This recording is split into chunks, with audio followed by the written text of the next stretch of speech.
Assalamualaikum warahmatullahi wabarakatuh. Nah, di video kali ini admin kembali berbagi informasi yang masih berhubungan dengan aksi ya yang dilakukan oleh rekan-rekan non ASN R2 R3. Nah, di sini ada tanggapan atau respon daripada BKPSDM teman-teman ya, atau dari pemerintah daerah, dan juga terkait dengan adanya pertemuan yang akan dilakukan oleh Forum Honorer dan Kemenpan RB, BKN dan lain-lain. Jadi silahkan disimak videonya dengan baik, jangan di skip. Jika ada suara-suara berisik, abaikan saja. Rapat DPR Kemenpan RB BKN dengan honorer batal imbas daripada demo yang dilakukan R2 dan R3. Jadi sebenarnya ada rapat yang akan dilaksanakan oleh DPR, Menpan dan BKN serta para forum honorer, namun batal teman-teman ya. Batal karena katanya imbas daripada aksi yang telah dilakukan oleh R2 R3. Oke, kita lihat bersama-sama. Rapat Komisi 2 DPR RI bersama Kemenpan RB, BKN dan sejumlah forum honorer hari ini batal. Hari ini itu di sini teman-teman ya. Nah, hari ini maksudnya kemarin ya, di hari Selasa tanggal 4 Februari pukul 13. Tapi kan seharusnya tetap dijalankan karena itu kan 3 Februari teman-teman ya, yang aksinya 3 Februari tapi rapatnya di hari Rabu tanggal 4, kenapa harus dibatalkan? Tapi coba kita lihat penjelasannya. Nah, dijadwalkan rapat dengar pendapat atau RDP dan rapat dengar pendapat umum antara Komisi 2 DPR RI dan Sekretaris Kemenpan RB, Kepala BKN dan forum-forum honorer.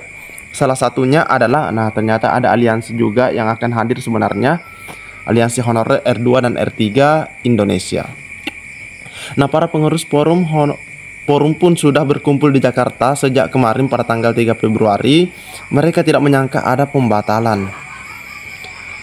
Apakah ini ada kaitannya dengan demo honorer R2 R3 ya? Kami datang dari Riau, 9 orang mewakili guru, Tendik dan Nakes. Ini disampaikan oleh Ketua DPD Aliansi Honorer Nasional, yaitu Bapak Eko Wibowo. Ketua DPP Forum Honorer Non Kategori 2 Indonesia Tenaga Kependidikan, yaitu Pak Sutrisno, mengungkapkan sejak awal mereka memilih berjuang dengan cara persuasif. Itu sesuai daripada arahan Ketua Umum DPP FHNK 2I Tendik, yaitu Bapak Raden Sutopo Yuwono. Seluruh pengurus dan anggota jangan pernah melakukan demo. Pak Ketua Umum sudah memprediksi pemerintah tidak akan bersimpati kepada honorer. Makanya sejak awal kami sudah memperingatkan tidak ikut dalam aksi 3 Februari. Jadi ini sudah ada pemikiran ke sana teman-teman ya. Adanya pembatalan RDP atau RDPU hari ini tidak membuat Sutrisno kaget karena sudah ditebak sejak aksi 3 Februari digaungkan. Padahal pada 31 Januari Menpan RB, yaitu Ibu Rini, Pak Kepala BKN ya, Prof Sudan, dan Kemendagri sudah membahas penyelesaian masalah honorer. Yang dibahas bukan hanya untuk yang database BKN, honorer non database BKN juga ikut dibahas. Bahkan sudah disiapkan regulasi. Nah, ini juga sebenarnya sudah admin spill ya, yang disampaikan oleh Prof Sudan, bahwa sebenarnya ada regulasi yang hari ini on proses begitu ya, yang mau dipersiapkan. Regulasi pengangkatannya menjadi P3K maupun per waktu. Nah, oke, kita coba lihat. Kemenpan RB juga sudah memastikan honorer R2 R3 akan diangkat P3K maupun per waktu tergantung ketersediaan formasi. Menurut Sutrisno, yang dibutuhkan sekarang ialah bersabar dan percaya kepada pemerintah.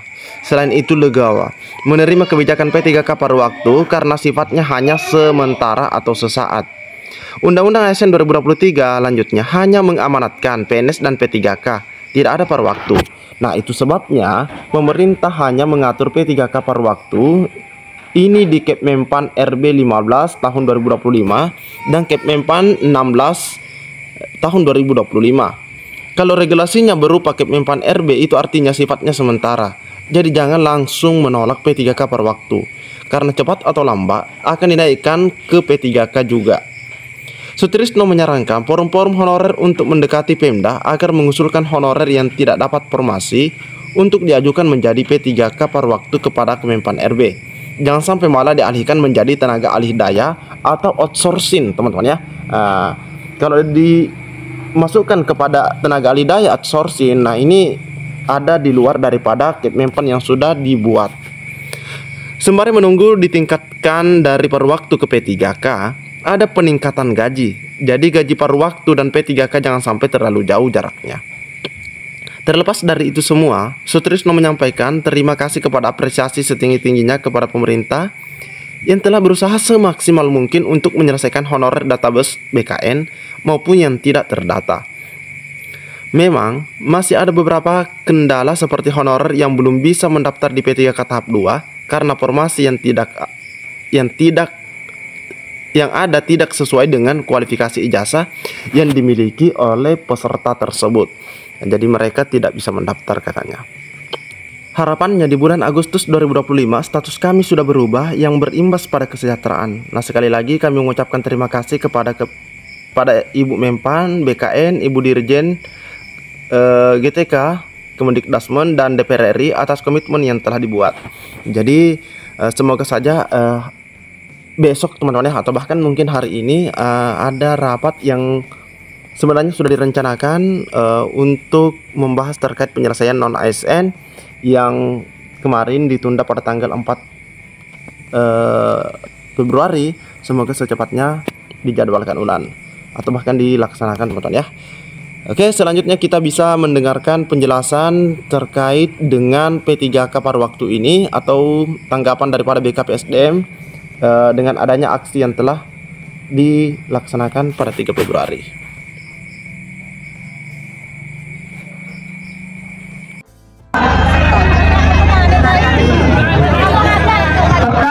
P3K paruh waktu, untuk teman-teman yang tidak lolos di tahap pertama, itu kita tinggal menunggu arahan dari Menpan untuk diangkat menjadi P3K paruh waktu.